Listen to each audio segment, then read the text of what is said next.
Yun, so magandang gabi sa inyo lahat. Ako po si Trixie Cruz Angeles. Medyo ano ngayon busy-busy yata ang ating administrasyon. Ah, dun sa pagdating po sa ating ano ba 'to, pagdating po sa sa Davao City, ang hilig nila ang hilig nila how do you call this? Um, Magtutok kumbaga. So, ang balita nga ngayon bukod dun sa paglipat po ng ilang mga commanders ng PNP dun sa Davao City, before that hindi ko na ikuwento sa inyo, 'di ba mayroong balita na si Mayor Baste daw ay sususpindihin. Of course nag-issue ng disclaimer si Sec. Benhar Abalos at sinabi, well, hindi naman daw totoo 'yan or at least hindi manggagaling sa DILG yung kanyang pagsuspindi. Interesting, 'di ba? Pero before that, may kumalat na balita nga na sususpindin si Mayor Baste, dala daw ng kanyang wala daw siya sa Davao City nung tinamaan ng bagyo ang Davao del Norte. Medyo weird, no? Thank you kay Conrado. Bakit gano'n? Davao City naman siya mayor. Ngayon pa man, the rumor was so persistent, inireport siya actually ng isang major na broadsheet. Ewan ko kung tinanggal na po niya, pero gayon pa man, yun pa din po ang pinanindigan. However, nag-issue nga po ng statement si Secretary Benhar Abalos at sinabi walang ganon doon sa kanilang side. Okay, so pinabulaanan na ni DILG Secretary. Gayon pa man, the rumor was so persistent that it was actually reported in a broadsheet.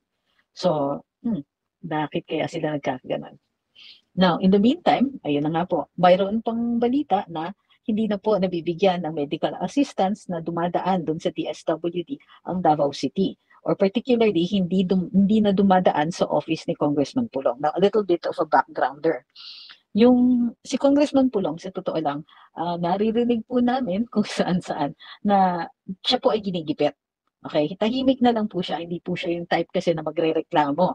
Pero alam natin na ginigipit siya because among other things, hindi siya masyadong nakaka-travel, hindi siya nai-issue ng travel authority. Ang nag-i-issue po ng travel authority for any of the congressman is the office of the speaker. So alam na natin na ang office of the speaker po ay, well, alam niyo na. Bukod pa dyan, okay, bukod pa dyan, ito pa. So, alam natin, matagal nang sinabi ni Kong Pulong sa atin ito na hindi po nakakatanggap ng pondo ang Davao, ang district po ni Kong Pulong, ah, of any kind para sa mga proyekto. So that's also very interesting. Isipin niyo isang buong distrito, nasisiro sila doon pagdating dito sa projects. So alam naman po natin who holds the purse strings. Ayon sa ating saligang batas, thank you kay Ma'am Jean Phoenix. Ayon sa ating saligang batas, it is the legislature who holds the purse strings, kumbaga. So kung ang Kongreso po ang may hawak ng power para magbigay ng pondo sa iba't ibang mga distrito, alam na natin kung bakit nasisiro ang Davao. So, kapit lang daw. While they are entitled dun nga sa medical assistance, hindi po pinapayagan na dumaan ito doon sa office ni Kong Pulong. Unlike the other congressmen in their own districts, hinahayaan po sila na pwede po silang mag-distribute, di ba? Napansin natin yan noon pa na ang ayuda ang nagdi-distribute po ay mga kongresista. Bakit ganun? Samantalang in this case, DSWD assistance po yan o assistance that's distributed by the DSWD, mukhang may nakikialam na isang party list congresswoman. Mm, alam na. Nung una inaakusahan pa niya si Kong Pulong na nagfi-fake news daw at sinasabing hindi naman daw tumigil ang assistance para sa Davao City. Yun nga lang, di na po pinadadaan sa kanya. So nag-issue pa ng statement para i-clarify ito. Sabi niya, ako talaga tatanungin mo si RTB ha, bakit mo china-challenge yun? So, okay, so after that, well, ngayon medyo tahimik na naman si Congresswoman ng party list.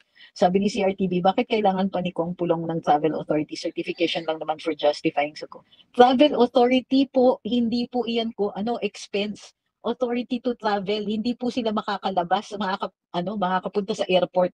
Hindi sila makakalipad kung wala silang travel authority. Ini-issue po yan ng Office of the Speaker. That is not money. It is permission to travel. Lahat po ng mga government employees, kapag bumabiyahe, kailangan po ng TA.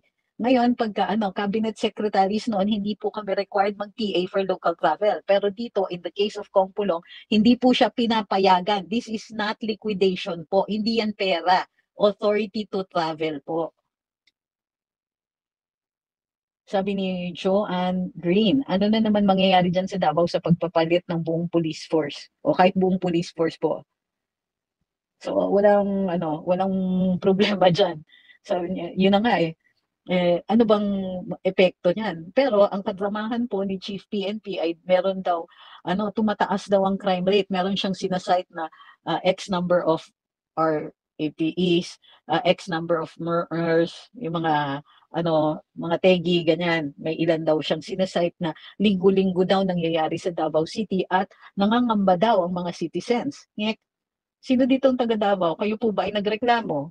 Maghahanap lang siya siguro ng kaibigan ni Congresswoman para merong magsaksi na sila daw ay nangangamba dahil sa mga rising crime statistics sa Davao City. Sabi ni Random Things, a friend of mine na police na medyo may posisyon, confirmed talaga na inipit sila. Rally Quinto says, sa klase ng government system natin which enables these kinds of panggigipit sa mga kalaban na political bloc, di ba ito mag-fuel ng Republic of Mindanao sentiments? Di ba ang iba maaasar na din? Bakit Ma'am Rari or Sir Rari? Hindi ko sure sa tingin ninyo, kayo lang ang nag-iisip ng ganon? Ganito po kasi yan yung mga ganyang klaseng salita, nagsabi na dati ng sentimentong ganyan for a short while si Presidente Duterte. But what he was doing was he was testing the reaction of the administration to remind them na the power resides with the people. Pero none of us want to dismember the republic. Tandaan po nyo yan kasi that is treasonous. Okay? And it is also inciting to sedition. Kaya po hindi yan inulit ni dating Pangulong Duterte. Huwag po kayong magpapadala dun sa kanyang mga yung gimmick niya doon sa kalaban. So, ewan ko kung bakit nasa stuck kayo dyan sa Republic of Mindanao sentiments na yan when even the former president does not want to be one to preside over the dismemberment of the Republic. Those are his words. Okay? So, yung sinasabi ninyo, won't that fuel this or that, then that is our job to make sure that we do not fall apart. The purpose dun sa pagka-criticize natin sa gobyerno is because tayong taong bayan, regardless of political color, lahat tayo nararamdaman po natin yung gutom. Nararamdaman po natin na ang tumataas po ang presyo ng lahat, maging pagkain, tubig, kuryente, transportation. Naghihikayat na ang mga tao na itaasan ng sweldo, which of course might be a short-lived, short-term, and possibly dangerous suggestion, but it's because people feel not only the hunger but also the oppression. Yung humihingi ang mga tao ng hustisya, ang sinusukli sa atin, ayuda. Sabi ni Ma'am Joan, this admin is truly afraid of the Dutertes, kaya panay gurguro sa mga tao ng Davao. Totoo. Or people related to that. Diba? Tandaan po ninyo, hindi lang po Davao ang pinahihirapan, hindi lang po ang mga Duterte, ngunit pati ang mga taong tumutulong sa kanila. And this is a very dangerous strategy na ginagamit ng kabila. It is not only illegal, of course, but also a very dangerous strategy. Kasi they're going after all of the people who helped the Dutertes, who helped Davao, yung mga friends of. Yun po ang habol nila. So wag po kayong magko-concentrate only on the Dutertes, but make sure that you understand that the oppression comes from the administration and is directed against all of us. Sabi ni Ma'am Joan, ang tumaas ang crime ay dito sa NCR. Actually, all over the country nga eh. Pero, yun na nga yung punto. Bakit? Sabi ni Ma'am Valerie, this administration is run by zombies. And I can agree with that one. Pero ang fuel po ng zombies na yan, hindi yata brains ang hinahanap nila. Sabi ni Joel, maglakad-lakad sila dito sa city ng Davao kahit anong oras, walang pangamba po dito. Naniniwala naman po ako dyan. At madalas naman po ako sa Davao. Sabi ni Amlen, yan ang sinasabing panapanahon lang ang politika. Kasalanan nyo yan. Uy, talaga ha, kasalanan nyo yan. But nag-unity team pa kayo. Ayun, Duterte na ngayon ang kinakastigo. Ma'am, ito yung tanong ko. May bolang kristal kayo at pahiram naman po niyan. Kasi hindi rin po natin alam kung nilagay natin, iluklok natin na presidente si VP Inday at naging vice presidente si BBM. Sa tingin niyo hindi siya hindi siya in-oust? Ano ba? Bakit ganun? Parang alam niyo kung anong mangyayari. At that time kasi, that was the information that we had. Kung kaya't kahit ngayon, nagbibigay kami ng panibagong impormasyon. Ito yung problema, ma'am. Not all of us have access to the same kind of information all at the same time. Kahit naman si Presidente Duterte, sabi niya, okay, I warned you, ganitong posibleng mangyari dyan. Pero nung umupo si BBM, sabi niya, magko-cooperate na siya. O, siya ba, papagalitan nyo? Kung pupunta kayo dito at magsasabi lang kayo ng I told you so, ibig sabihin, ahente po kayo ng kabila. Kasi gusto ninyo magkawatak-watak. Ano kayo, nag-promote kayo ng division, divisiveness. Samantala ngayon, kailangan naman tayo nagkakaisa. Kung hindi nyo po kaya matapos yung pagka-bitter ninyong ganyan, doon sa ibang mga taong sumuporta sa 32 million daw na sumuporta dito kay BBM. Eh di sige, magalit kayo sa isang tabi, pero huwag niyo kaming istorbohin dun sa yung mga taong gustong magbago, gusto ng pagbabago, gustong ayusin yung problema. Talaga, oh. Eleksyon na nga, pero nakakagalit ang ginagawa ng gobyernong ito, sabi ni Blendwell. Kung ano-ano pang mga dahilan nila, itong mga Nograles, mortal na political enemy. May Nograles din dati sa admin ni Duterte, parang peace offering sa kanila, pero itong babae talaga ubod ng maldita. Ay nako, excuse me, ang tingin ko, never naman sila talaga na pumanig sa mga Duterte na nananamantala lang. Katulad din ng ibang mga politika na nandyan. Katulad nung isa doon, natatakbo daw ng senador, pero dati, naku, kung makakapit sa mga Duterte, kundi dahil kay Presidente Duterte, hindi nanalo yun ng pagkasenador, hindi naman yun kilala. At any time, he wouldn't have gotten through. Pero Duterte, o di sige, tinulungan siya. Ngayon na natulungan, ayun, sumakabilang bakod. Yun yung mga hipokrita, mapanamantala, wala naman silang interest kundi sa sarili nila and they have to stay in power. Yun ang ginagawa nila. So maraming ganyan. At marami rin mga mapagbalat kayo. So kung naloloko tayo ng mga mapagbalat kayo, kailangan inaayos din natin. Kasalanan nga natin, nanaloko tayo, pero ayusin naman natin. Huwag naman tayong tumulad dun sa ibang mga tao na walang ginagawa kundi manisi. Hindi ko kaaway si Banat Bay, ha. And of course, he's entitled to his own opinion. Yung pinagsasabihan ko, yung mga ang kakapal na mukha pupunta pa dito para magbintang, sasabihin nila, kasalanan nyo yan eh. Prinomote nyo kasi eh. Inano nyo kasi sinuportahan. Ay, hello, kami yung may kasalanan. But I didn't hold a gun to your head kung sino yung bubutohin ninyo. Huwag nyo sasabihin sa akin na purely on the basis of what I said, yun yung reason. Hindi yata ako naniniwala na gano'n. Of course, prinomote namin, hinikayat namin yung boto dahil we all had the same information. Eh ano pang gusto ninyo? Ngayon nga na nagkamali kami at inaamin namin na nagkamali kami, ginagawa namin ng paraan. Ngayon, kung wala nga kayong ibang magawa, kung di pumunta dito at manisi at hindi mo kami papayagan mag-move on, i-out ka namin. Kasi we're busy. We're busy cleaning up that mess. Ito si Eliazar Rodrigo. Kung ayaw nyo kay BBM, bakit hindi nyo gagawa ng paraan upang mapatalsik si BBM kung kaya ninyo? Teka muna, sino bang nagsasabing patalsik-patalsik dito? Ikaw ba? O sana makulong ka for inciting to sedition? Kasi we're too smart to do that. Kala mo naman, ma-bait nyo kami into that. Bawal po kasi yung mga trolls na katulad nyo na walang kaalam-alam. Sabi ni Nia, ngayon problema natin dito, walang supply ng magandang bigas sa public market. Ang ibang stores close po kasi walang supply. Eh yun na nga anti-importation na nga ang pinagagawa dun sa mga kaibigan nila pero hindi pa rin ginagawa yung so-called anti-importation. Bakit? Patataasin pa nila yung presyo.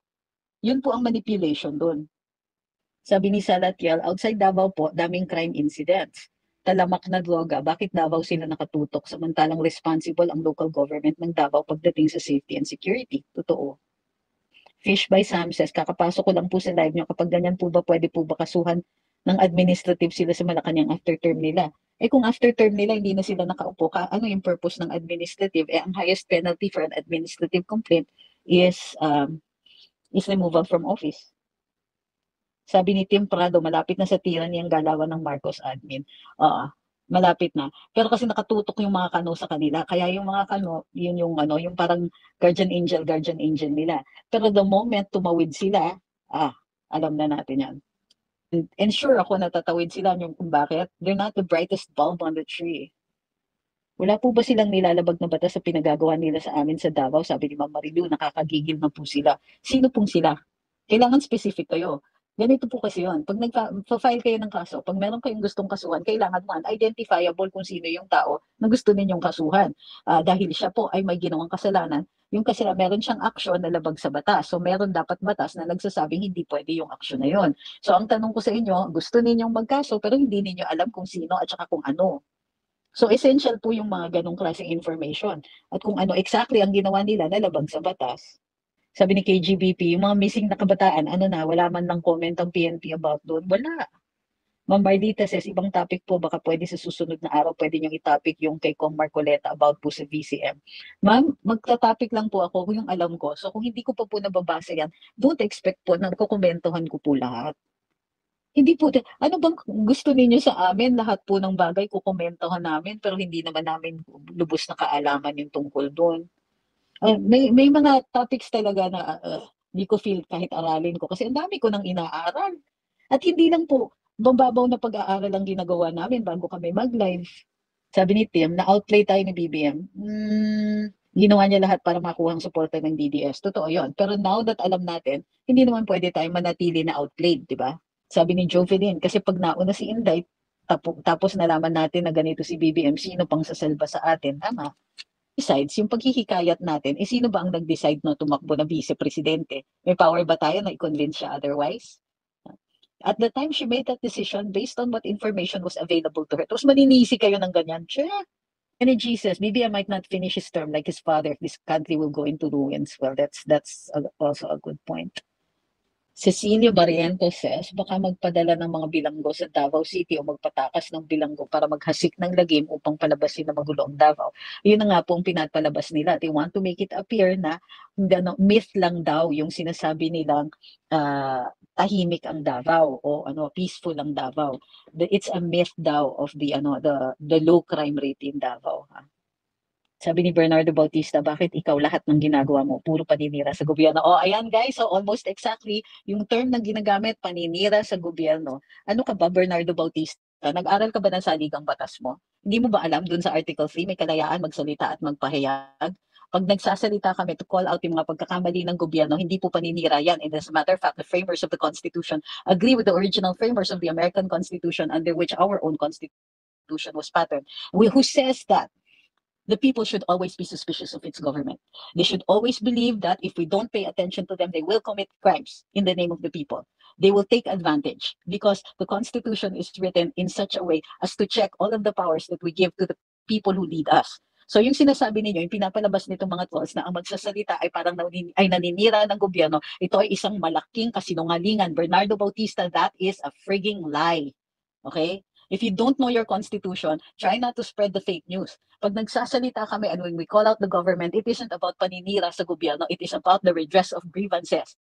And that is a guaranteed right in the Constitution. That is a guaranteed right of every citizen. Ikaw po, gumagawa ka ng trabaho ng mga masasamang loob dyan sa gobyerno. You're being their lucky and trying to get us to stop speaking out. Speaking out is the only way that the people can address the government excesses. So don't you dare say na when we speak out, naninira kasi sa gobyerno, kayo po ang naninira. Because you make them even look worse. You make them look unconstitutional. Kaya next time, Mr. Bernardo Bautista, tandaan po ninyo, hindi po talaga tama yung mga sinasabi ninyo. And you can be considered a really awful person for asking people to sit on their rights, to suppress and oppress themselves. Ano ba? So yun, meron pa palang isa pa na sinasabi sila itong mga trolls. So may mga standards yan, may mga standard phrases nila, naninira sa gobyerno, tinaguri ang abogado, kulang ka lang sa pansin. Teka muna, yung kulang sa pansin, hindi po yan yung tagline ninyo. Tagline po yan ng ibang operator at ginagamit po yan laban doon kasi napansin namin na kulang sa pansin ang ilang mga kongresista o wannabe na kongresista na may tatakbuhing posisyon sa Davao. Tagline po yun sa kanya. Huwag niyo pong agawin yung mga original namin. Huy, kayo talaga, oh. In fact, mayroon mga kinukuha nila yung mga phrases na kinukoin namin dun sa Luminous o pinapauso namin sa Luminous tulad yung term na hindi halata. Ginagamit nila sa Twitter. Ito sabi ni Era Bury, sila ay binoto ng mga tao para pa ang demokrasya kung bawal po na inang mali. Totoo yun. So, itong mga trolls na to, ang gusto nila, kahit mali yung nakikita natin, tatahimik lang tayo. Yan ang wag na wag nating gagawin. Kasi tingnan nyo, panahon ni Duterte, meron napatahimik ba? May tumahimik ba? Diba? Kahit anong sinasabi ni Leni Robredo laban kay Presidente Duterte, hindi niya binawasan hindi niya binabawasan ng budget. He could have asked Congress to do that. He didn't bother to use his political will on small things like that. Like Leni Robredo, di ba? Tumaas pa nga yung budget ni Leni Robredo. Pero anong ginawa na kay Inday? Kay Pulong, kay Kong Pulong. binabawasan ng mga budget nila. Oy, oy, oy, oy, sabi ni Albert Doligol, "Attorney, ikaw ang pinakaunang nag-resign sa cabinet ni BBM." Di ko na sasagutin yung tanong niyo kasi mali na po yung premise ninyo. Nauna po si Vic Rodriguez sa akin. Ano ba? Di niyo basahin yung libro niya. Sabi ni CRTV, sabi nila may bigas sa Kadiwa pero I look for the Kadiwa Center here in Bacolod. In the end, I gave up. Wala namang Kadiwa Center. Wala po, puro nasa NCR. Itong sabi ni Edgar Allan Tagamolya, and small people like you and your Digong group talk about other people. Excuse me, we talk about government people. We talk about our government officials and employees, and we are entitled to do that. We also talk about systems here, but you haven't been here long enough. Kaya ganyan yung mga sinasabi mo. And oh, by the way, yes, I am small. I'm not even 5'3". Okay? So, okay, alam ko kung maliit ako. And, pero ikaw, small-minded. Pupunta ka dito, kala mo pagka nang insulto ka, eh nakapuntos ka na. So, what did you say? Wala ka man lang argumento, hindi mo man lang matahak yung landas na pinipresenta namin sa inyo. Hindi nyo kayang arukin yung mga sinasabi namin sa inyo. In fact, hindi mo nga ma-meet yung argumento na karapatan namin magsalita at magpahayag. Well, ano, if we talk about other people, what's it to you? It's within our rights to do so. Kung ayaw mo, di magsalita ka dun sa account mo. Pero ikaw, kailangan mong pumunta dito kasi wala kang audience. So, sa totoo lang, nakakaawa kayo. Kailangan yung pumunta dito para marinig kayo. Pero ang mga nakikinig lang naman sa inyo dun sa sarili ninyong wall, eh sarili ninyo. Which means, ay, how schizophrenic naman. Sabi ni High Blood, ako ang title, bisibisihan sila, lubo-lobo ng mga nasa admin sa kaalaman ng pera ng sa kakalaman ng pera ng bayan. Sabi ni Maria Clara, grabe naman daw ang patong kay Sir Tibuloy, 10 million, public enemy ba si Pastor? O ay ng gobyerno, gigil na gigil din nila bilang mga taong gigil na gigil sa kanila. Sabi ni Raymond Ramos, may development or response ba si BBM susulat regarding Gipo must go? Ay nako, I'm sure they're going to ignore that because that's what they, that's what they do. Diba? Sabi ni Adrian Pascual, let's make pato, don't be takot. It sounds so 1986. Magandang gabi, sabi ni Benji Pugalias, OFW from Hong Kong. Balik uli ang takot namin bilang ina para sa mga anak namin dahil bumabaha uli ang droga. Totoo yan.